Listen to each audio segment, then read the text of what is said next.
I used to suffer from sleep paralysis as a kid.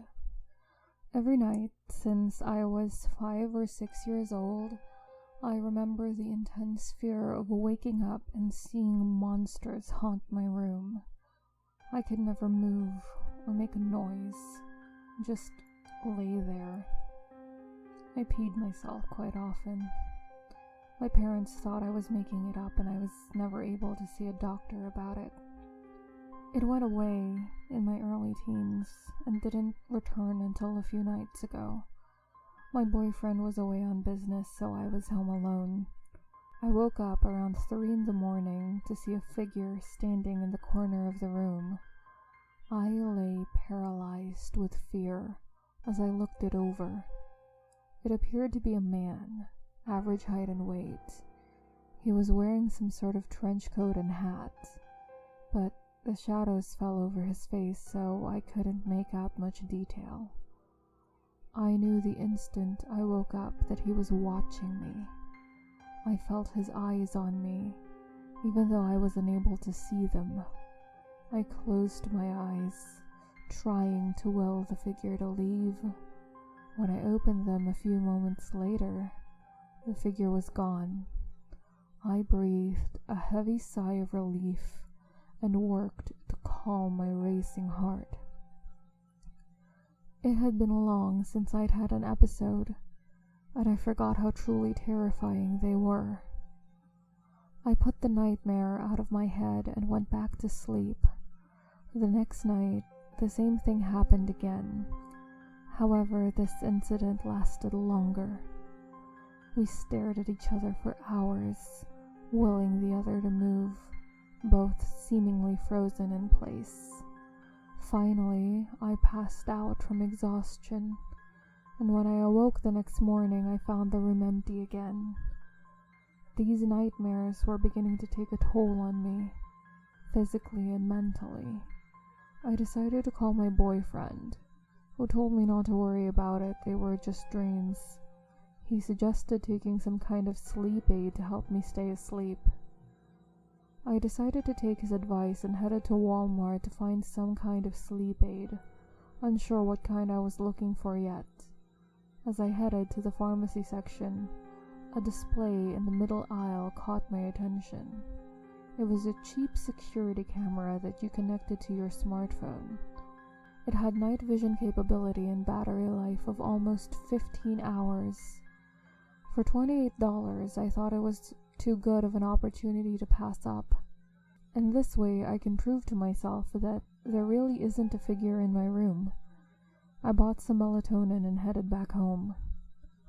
I immediately set up the camera on my nightstand, pointing it at the corner where the figure always appeared. As night settled in, I took a large dose of melatonin, assuring myself a heavy sleep that night. I wasn't awoken that night by any paralysis demons and woke up feeling refreshed. I brought up the camera app and waited for the feed to load up. I wanted to ensure that it had actually worked, so I randomly jumped ahead to around 4:30 in the morning. My heart froze as I noticed a figure standing in the corner of the room in the footage. I rewinded it a few hours to when I went to bed.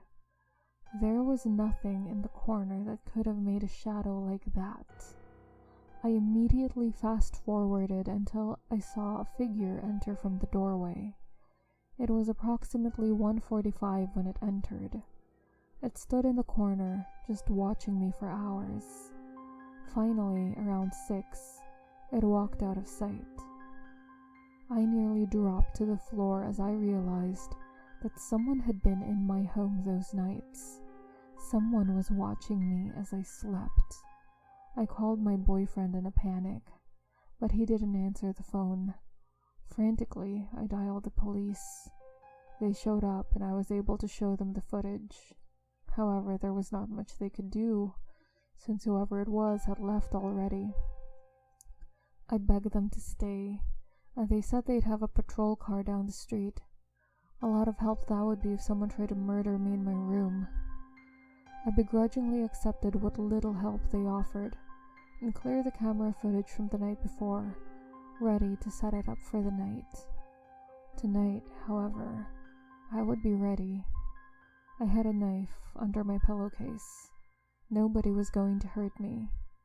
If the cops wouldn't help me, I'd deal with it myself. I was able to fall asleep surprisingly enough. I awoke around 2:30 to find the man standing there. Knowing my brain was not playing tricks on me, I pushed myself to sit up. I grabbed the knife from under my pillow and charged at the figure. Before I could do anything, it grabbed my wrist, pinning my body against the wall. The figure leaned in closely, and I could see that it was a man. I didn't recognize him, although he appeared to be a bit older than me. Shh. I fought against him, but he was far stronger than me. I looked him in his eyes, fear flowing through me. "What do you want?" "Listen," he whispered to me, letting go of my arms. I allowed my arms to drop to my sides, not taking my eyes off him. However, I listened to his instructions and listened carefully to the noises around me. Suddenly, I became aware of creaking on my stairs. Someone was walking up my steps. "You're not safe," the man said softly. "There is someone here to hurt you." "What do I do?" "I will take care of them. Hide in the closet with your knife," he said sternly, turning to face my doorway. Not sure what else to do, I ran to my closet, shutting the door quietly. I shook with fear as I tried to calm my breathing. Tears flowed from my cheeks. What the hell was going on? I heard loud thumps coming from the hallway, and a loud scream that came from a man. I realized instantly that the screams were from my boyfriend. I threw open the closet door and ran to the hallway, flicking on the light switch. My boyfriend lay on the ground, knocked out, but alive. Immediately, I ran at the man from my room, knocking him to the ground, holding the knife to his throat, ready to kill him if necessary. "What the fuck did you do to my boyfriend?"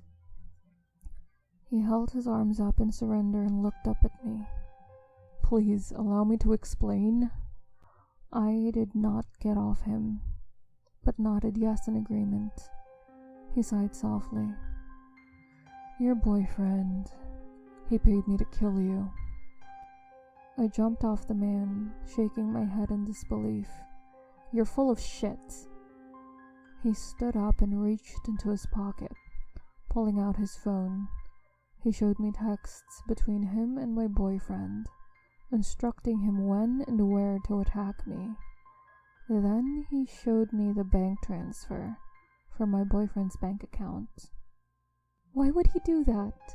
I asked, nearly breathlessly. The man pulled up another photo. It was my boyfriend with another woman.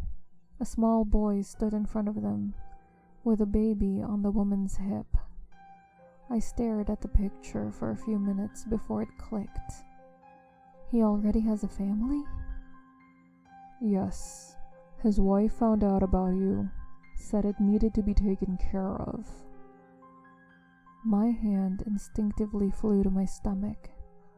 I felt a small kick of reassurance as I glanced back at my boyfriend's unconscious body. This was the first time I felt the baby move. "I couldn't bring myself to kill a pregnant woman," he said softly. I immediately dialed the police and told them what had happened. I stated that my boyfriend had tried to strangle me in the middle of the night, so I hit him over the head, knocking him out. As the police took my boyfriend away, the man from my room smiled at me slightly. "What?" I asked, still overwhelmed by the things that occurred that week. "Maybe I could take you out sometime?" "Didn't my boyfriend already pay you to do that?" I said back, my dark humor shining through, even in the worst circumstances. "This time I'll pay." He winked at me and left. I did finally take him up on his offer a few weeks later. We've been married for 3 years now and share 2 beautiful children. Even though Cecilia isn't his, he loves her all the same. My ex-boyfriend is still rotting in jail and I hope he dies in there. My husband is still in the hitman business, although now he has a partner. Hey guys, Ali here. Thanks so much for stopping by and watching my video. If you made it this far, make sure you subscribe and turn on notifications if you want more videos just like this one. And if you are so inclined, follow me on social media and support me on Ko-fi. All links are listed in the description box below. Thanks, and I hope to catch you in the next one. Bye!